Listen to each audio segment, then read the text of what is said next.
Жохлыг шударгаараа шуурхай оройтой оргил цаг мэдээллийн хөтөлбөрийн 21 цагийн мэдээ эхэлж байна.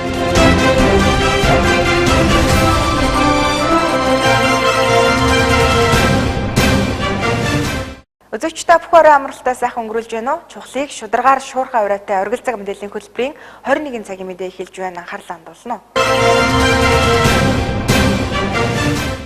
Эхний мэдээ бид өнгөрөх 7 хоногт иргэдийн дэр нэвтрүүлэгт ирсэн саналын дагуу бэлтгэсэн мэдээг хүргэх гэж байна.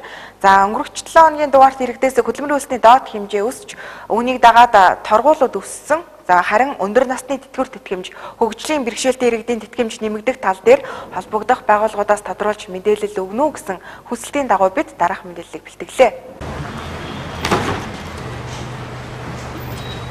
Хөдөлмөрийн үлсний доод хэмжээ 1-р сарын 1-ний өдрөөс эхлэн 240 мянган төгрөг болон өөрчлөгдсөн нь тэтгэвэр тэтгэмжинд нөлөөлөхгүй гэсэн байна. За бүрэн тэтгэвэр хуулиндаа хөдөлмөрийн үлсний доод хэмжээнээс 75%-аас багагүй байх ёстой гэж заасан байдаг. За одоогийн байдлаар тэтгэврийн хэмжээ хөдөлмөрийн үлсний доод хэмжээнээс давсан байгаа гэж нийгмийн даатгалын хэлтсээс мэдээллээ. Харин хуваараа хөдөлмөрийн үлсний доод хэмжээгээр сайн дураараа нийгмийн даатгал төлдөг байсан иргэд шинэ хөдөлмөрийн үлсний доод хэмжээгээр 12% буюу 28,800 төгрөг төлж байхаар болсон байгааг дуулгалаа. Оргил цаг мэдээллийн хөтөлбөр иргэдийн эндрийн мөрөөр мэдээг бэлтгэн өргөж байна. За иргэдийн эндэр нэвтрүүлэгт өнгөрсөн 7 хоногт иргэд холбогдсон хөдөлмөрийн үлсний доод хэмжээ нэмэгдсэнтэй холбоотойгоор зарим торгуулийн арга хэмжээнүүд бас нэмэгдсэн байна. За үүнтэй холбоотойгоор хөдөлмөрийн үлсний доод хэмжээ нэмэгдсэнтэй холбоотойгоор тэтгэвэр тэтгэмжийн асуудал нэмэгдэхгүй энэ талаар тодруулж өгөөч гэсэн хүсэлтийн дагуу холбогдох мэргэжилтэнгүүдээс дараах яриаг авлаа. Тэгэхээр зэрэг хөдөлмөрийн доод хэмжээ чи одоо 192 мянга, тэтгэвэр нь болохоор 251,216 мянга гэд хөдөлмөрийн үлсний доод хэмжээнээс давцсан тэтгэвэртэй байж байгаа. Тэгэхээр зэрэг одоо 240 мянга болж байгаа, 192 мянга 240 мянга болж байгаа нь мөн л тэтгэврийн доод бүрэн тэтгэврийн доод хэмжээ 251-ийг бас л гүйцэхгүй байгаа. Тэгэхээр зэрэг 251 мянга хэвээрэл байна гэсэн үг. Тэг өөрчлөлт орохгүй. Хөдөлмөрийн үлсний доод хэмжээ бол манай халамжийн тэтгэвэр тогт хамаарлахгүй нэмэгдсэн одоогийн байдлаар зүйл алга байна. Одоогийн байдлаар манай ерөнхий газраас ирсэн ямар нэгэн чиглэл нэмэгдсэн юу байхгүй байгаа учраас одоогийнхоо 140 мянган төгрөг олгоод явчихна.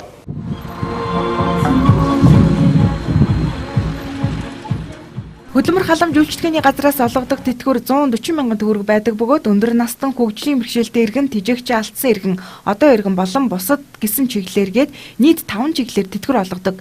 Харин хөдөлмөрийн үлсний хэмжээ манайд хамааралгүй учраас урд нь олгодог байсан зарчмаараа тэтгэмжүүдийг олгоно гэж мэдээлсэн юм.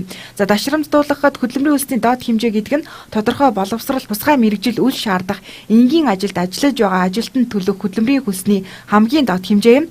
Харин хөдөлмөрийн хөлсний доод хэмжээтэй холбоотой зарим хууль тогтоомжийн торгуулиудад мөн нийгмийн даатгал зэрэгт өөрчлөлт орж болох юм байна.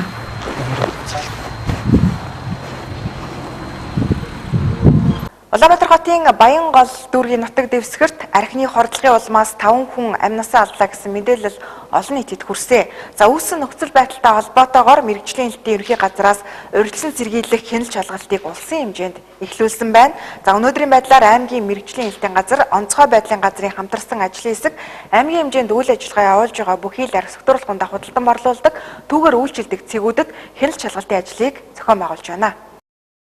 2017 оны 1-р сарын 16-ны өдөр Улаанбаатар хотын Баянгол дүүргийн нутаг дэвсгэрт архины хордлогын улмаас хүний амнаас эрсдлээ гэсэн мэдээлэл олон нийтэд хүрсэн. За энэ дагуу хуулийн байгууллага хяналт шалгалтыг зохион байгуулж тухайн үед уусан архийг шинжилгээнд өгöd байгаа юм. Үүссэн нөхцөл байдалтай холбоотойгоор мэргэжлийн хяналтын ерөнхий газраас урьдчилан сэргийлэх хяналт шалгалтыг улсын хэмжээнд эхлүүлсэн байна. Урьдчилсан байдлаар Талигаачд Мөнхчин од компанид үйлдвэрлэгдсэн найрсаг нэртэй архийг ууж хэрэглэсэн бөгөөд шинжилгээгээр нас барсан иргэдийн хэмжээний шингэн зүйлд хордож нас барсан тогтоогдсон. За харин одоогоор архинаас болсон хэсэг нь хараахан тодорхой болоогүй байгаа гэдгийг хэлжээ. Урьдчилан сэргийлэх ажлын хүрээнд аймгийн онцгой байдлын газар, мэргэжлийн хяналтын газрын хамтарсан ажлын хэсэг, аймгийн хэмжээнд үйл ажиллагаа явуулж байгаа баар, зоогийн газрууд, арх сектуруулгуудаа худалдан борлуулдаг газруудад хяналт шалгалтыг зохион байгуулж байна.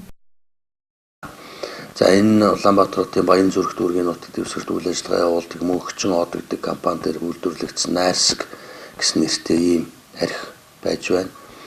За мөн газар дээр нэг GM компани бас Gold Chinks гэдэг ийм төрлийн архинуудыг бас ууж хэрэглэсэн байгаа юм урьдчилсан байдлаар.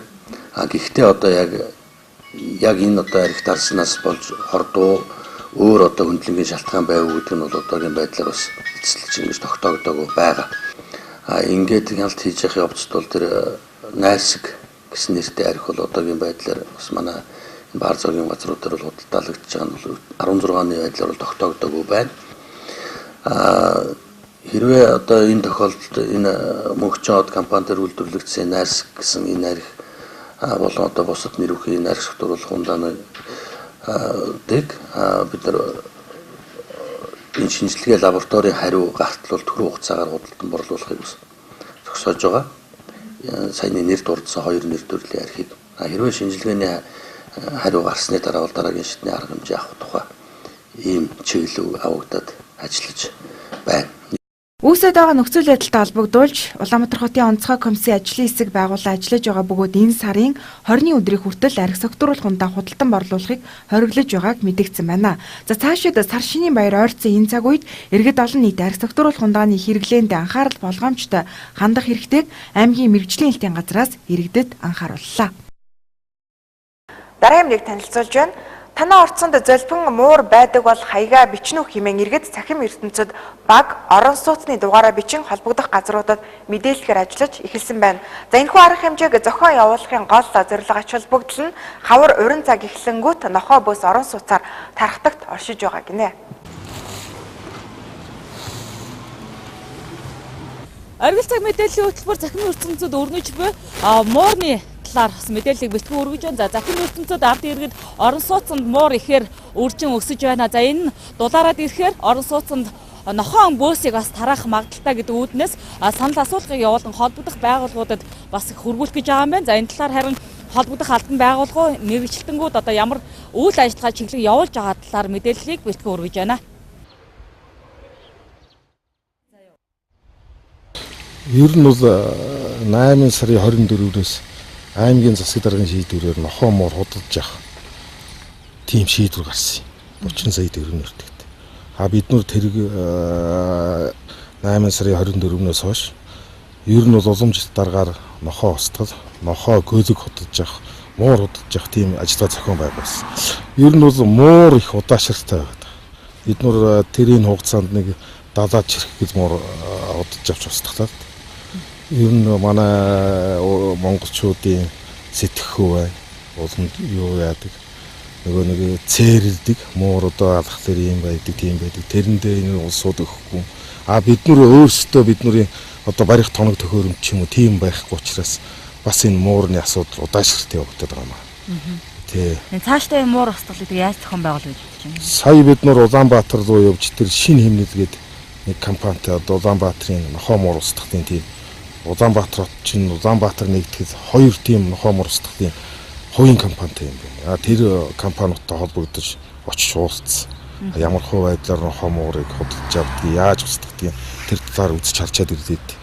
Ер нь бол муурыг нэг өгөөш бэлдэж нөгөө торонд барих аргаар барьдаг юм байна. Тэгэхгүй бол бид нар ч одоо зүгээр нэг ирвэхэ барьдаг нэг тийм юмар бариад идэг байсан тэр бол хоцрогдсон юм байна. Сая тэр шинэ хэмнэлгээд компанитай очиж уулзаад тэр юмнуудын зураг хөргийг аваад ингээд хүрээд ирсэн байна. Одоо ер нь 2 сар гараад бид нар тэр төхөөрөмжөө авчих юм бол бид нар энэ муур устгах ажиллагаа, барих ажиллагаа бол итгэж хахаад гэж бодож байгаа. Ер нь яг хөө энэ муур нохоо устгах ажлын энэ аяны хүрээнд ирсэн тэр мөнгөөр бид нар тэр хоо мөнгөөрөө шийдэх асуудал байгаа.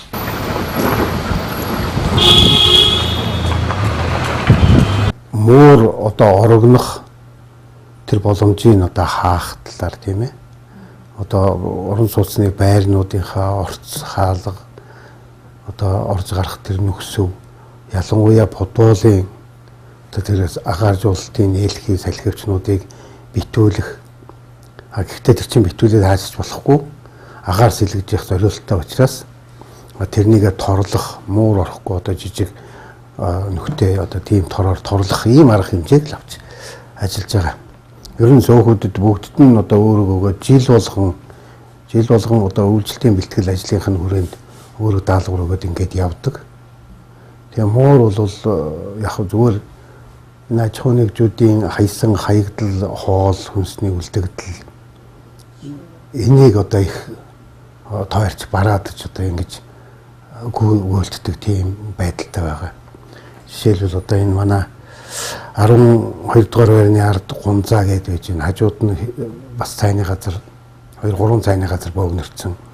Тэгээ Еврикагийн хог хаягдал ирдэг одоо энэ 22-ын уртлын хог дээр бол одоо муур нохоо маш ихээр бөөгнөрдөг. Нохоогоос бий болсон байвал тэрнийг хөрөнгөө гаргаад ариутгал халдваргүйжүүлэлтийн ажлыг хийх үүрэг нь бол сууц өмтгчтэй холбоо. Нэгдүгээрт, хоёрдугаарт тэнд одоо бохирын шугам байрладаг.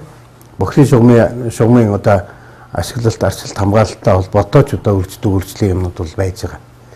Тэгээд энийг одоо мэргэжлийн байгууллага Эрдэнэ тус сууц өмтгчтэй холбоо хоёр тэр нохоо бөөс янз бүрийн хортон шавьж ариутгал халдваргүйжүүлэлтийн ажлыг хавар нэг удаа, намар нэг удаа хийх юм ёстой. Гэхдээ ер нь нохоо бөөс үржих одоо өнөөдөр муур оруулаад орцондоо одоо зулцгалуулаад тижээгээд ингээд байх боломжийг бүрдүүлээд байгаа сөөхүүдийн ажлыг бол одоо бас сөөх ажиллаа хийж гэнэ гэж үзэхэд хэцүү л. Оргил цаг мэдээллийн хөтөлбөр орон сууцнд өсөн үржиж байгаа муурны мэдээллийг зураглаач Бэм Жахлан сэтгүүлч Саран Чимнаар мэдээллийг бэлтгэн өргөлээ.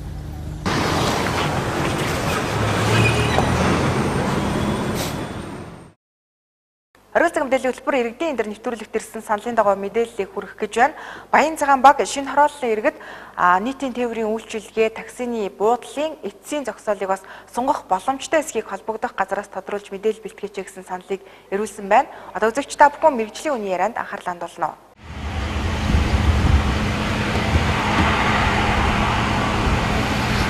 Тэгвэл оргил цаг мэдээллийн хөтөлбөр иргэдийн энэ нэвтрүүлэгт иргэдээс ирүүлсэн саналын дагуу бэлтгэсэн мэдээллийг хүргэж байна. За иргэдийн энэ нэвтрүүлэгт өнгөрсөн 7 хоногт тосгоны буудлыг цааш нь сунгах, ялангуяа шинэ хороолол руу сунгах боломжтой эсхийг бас хит хэдийн иргэн бас тодруулж өгөөч, мэдээлэл бэлтгэж өгөөч гэсэн саналыг ирүүлсэн байдаг. За бид энэ дагуу аймгийн автотээврийн төвийн мэргэжилтнээс тодруулж байна. Тэгэхээр бид бол яг одоо тосгоны эцсийн буудлын дээр ирээд байна. За энэ замаас цаашаа бол шинэ хороолол байдаг юм байна. Өмнө нь 2014 онд Баян цагаан баг руу эцсийн сунгахаар бид шинэ тосгонд руу сунгахаар төлөвлөсөн байсан. Тэгээ энэ жил нөгөө 15 онд замын ажил хийхдээ тойрны шугамар хийгдээд дугаан зам орхигдсон байна. 17-18 онод замын ажлууд хийгдэнэ гэсэн тийм би бас замын инженертэй холбогдож асуусан. Энэ ажил хийчихсэн бид нар тийш зам сунгана. За өгөөдөө засмал зам тавьдгүй махад сайжруулсан зам тавьчих гэсэн тийм баг. Яг тэгвэл шинэ тосгонд дугаад энэ чинь юу гэж байгаа юм бэ? Хуамын сууршил нэлээд их болсон учраас бид нар ер нь дулаархаас илүү тээврийн үсгийг явуулах талын юм нэлээд хөршил. Хамгийн гол нь замын ажлыг өсөр одоо өндөр өртгөр бүтдэг учраас ингээд аашим нийт тийм шүлжээг бол бид нар тэгж асуудаг юм байна. Тосгон шинэлдээ бол бид нар ерөнхийдөө сайжруулсан замыг барих энэ тосгоныхаа бас багийн застагтай яаж яагаад энэ замыг тавил хамгийн гол тэмдэг нь 70 үеийн лав байдаг. Тэр их ослооваар гарч бас тийм хэцүү учраас бас тэрэн дээр ингээд тэр болгонд бидний ажиллаж байна. Энэ мэдчлэн эцсийн зогсоол буудлыг сунгах санал хүслийн дагуу Дэнж Эрдэнэ багийн чиглэл Баян тал руу 500 м газар зам тавьж сунгаж байсан байна. За Баян цагаан баг шинэ хорооллын тухайд замын ажил хийгдэгүйтэй холбоотой цаашид замын ажлыг эхлүүлэх, сайжруулсан засмал зам тавих ажлыг энэ онд хийхээр төлөвлөсөн гэдгийг мэргэжилтэн хэллээ. Өнөөгийн байдлаар Баян цагаан баг тосгоны чиглэлд суудлын 40 автомашин иргэдэд үйлчилж байна. Цаашид автобус хөтөлбөрийн хүрээнд тосгон говьл багийн чиглэлд автобусны үйлчилгээг нэвтрүүлэхээр төлөвлөсөн байна. Ингэснээр эх онуудад нийтийн тээврийн үндсэн чиглэлүүдэд автобус үйлчилгээ нэвтрэх юм. За одоогийн байдлаар үндсэн 4 чиглэлд 33 автобус иргэдэд үйлчилж байна. Дараагийн мэдээг танилцуулъя. 1-р сарын 17-ны өнөөдөр хотогчуулах газрын зарим ажилчид хэвлэлийн баг хурал хийлээ. За энэхүү хурлаар хотогчуулах газрын дарга Оюун Баяр үндэслэлгүй шалтгаанаар 5 хүнийг ажлаас нь халсан гэсэн мэдээлэл хийгдсэн байна. Мэдээллийн дэлгэрэнгүй анхаарлаа хандуулна. Хэвлэлийн баг хурлаар Оюун Баяр дарга 5 үйлчлэгээний ажилтан илүү орон тоон дээр ажиллаж байна гэх шалтгаанаар ажлаас нь халж оронд нь удирдлагын багта 5 хүн шинээр авсан тухай ярьлаа. Тухайлбал Батгэрэл хотогчуулах газарт 2016 онд үйлчлэгчээр орсон 2 хүүхэдтэй өрх толгойсон эмэгтэй 3 жил гаруй хугацаанд хөөцөлдөж санал хүсэлт өргөдлөө орон нутгийн удирдлагуудад хүргүүлсний үндсэнд ийхүү ажилтай болсон. За ингээд ажлаасаа халагдсандаа гомдолтой байна хэмээн ярьж байна. Одоо энэ оюун баярын өдрөөс даацсан улс төр Өөрөсөө нам яриад манай ардын нам тийм гэж ард дээр олон гэж болно шүү дээ. Өнөөдөр энэ ажлыг хийж чадах малгаан томдсон усууч хэцүү байна шүү дээ. Үүн дээр одоо шууд газрын ажилтнууд үүндээ гашуудж байна, үйлж байна, гацагдж байна. Одоо ахаад хүн байх хэвээр энэ дөрвөн хүн хөрөг мэдгэлээ авчаад орж ууж талтар дараа ингэ тариг муу хүчээр гаргаж ажил авсан жиж байна тийм. Та аль намын гişүү. Би юу намын гişүү биш хүн шүү дээ. Би ч хотгочор гас 1996 онд орсон. Эдгээр чигт даам өөж энэ асуудал байх. Тийм асуудалд одоо ингэ намчир хаа хүний талцуу ба одоо өнөөдөр хоёр үзүүлэлт зүг шиг хэдэн улсуудыг илсүүлсэн. Ингээд яг одоо хотгочор гас өмнөд хүнд байцлаа. Өнөөдөр Монгол Улсын хөдөлмөрийн хуулинд энэ дээр цагаан дээр хараа авчихсан байж байгаа шүү. 41-1 гэхэд юу гэсэн бэ гэхэд байгууллага татан буухдсан, оронтой цөөрүүлсэн гэхэд энэ одоо оронтой төөрцсөн юм уу хотгочор газрын 237 ажилчин байдгаар байж байгаа шүү. Тэгэд энэ улсуудыг ийм заалтаар шахаж улсуудыг өчтөр гэрээ ихээр сарын гэрээ гэж. Энэ төрийн албаны үйлчлэгээний ажилчин дотор бол хөдөлмөрийн гэрээ хугацааг байх хэвээр. Юм мэддэг хүн бол тэгээд ажиллаа хийж хугацаанд оюун баяр дарга дээр ороод ингээ уулзсан. Ямар учраас ямар үндслээр ингэж мэдэгдэл өгч юм бэ? Та бол одоо миний амьдралыг мэднэ. Би одоо 2 хүүхэдтэйгээ өргөдөл холсон хүн. Би 3 жил гарan оюун баяр дарга дээр би баг дээр явж исэн. Тэгээ одоо миний амьдралыг мэдсээж та одоо ийм үндсэл гаргаж ингэж хаалж болж байгаа мó гэд би гомдолтой байна гэдгээсэн чинь чи надад гомдол гаргаад хэрэггүй. Тэр авсан хүндээ л гомдол гарах. Тэр хүн чинь буруутай. Тэр хүнтэйгээ яар. Одоо энэ ажлаасаа би одоо ингэж гарах юм бол энэ хүүхдүүдийг бид яаж хийж вэ? Ямар учраас ингэж хэлсэн. Та нар орон тооны цамтгалдаа халтар дарга та нарыг илүү орон тооны цамтгал дээр авсан байсан гэсэн. Дүүнчлэн төрийн албаны үйлчлэгээний ажилчдын хөдөлмөрийн гэрээ хугацаагүй байх ёстой. Харин оюун баяр дарга эдгээр хүмүүстэй 1 сарын гэрээ байгуулсан хэмээн хэлсэн юм а. Мегмар гарагт Орхон аймагт болж өрнөсөн үйл явдал болоод иргэдийн саналын дагуу бэлтгэсэн мэдээллийг та бүхэнд хүргэлээ. Таны маргаашийн ажил үсэд өндөр амжилт хүсье. Баяртай үзэгчтэй.